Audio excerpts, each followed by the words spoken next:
আসসালামু আলাইকুম।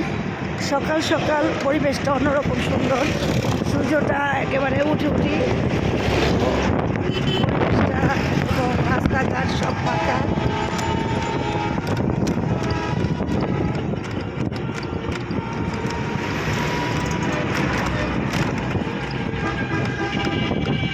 এটা হচ্ছে আমাদের নারায়ণগঞ্জের স্ট্যান্ড।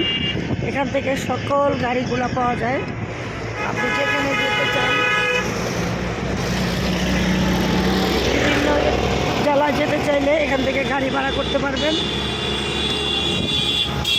বাবা কেমন চালায় অবস্থা। আরেকটা মেসেজ দিচ্ছি, সেটা হচ্ছে অবশ্যই আপনারা যারা হচ্ছে আপনি যেই যানবাহনে চলাফেরা করেন না কেন, আপনারটা নেই, অবশ্যই তাদের যতটুকু পারেন একটু ভাড়া বেশি দিতে চেষ্টা করবেন।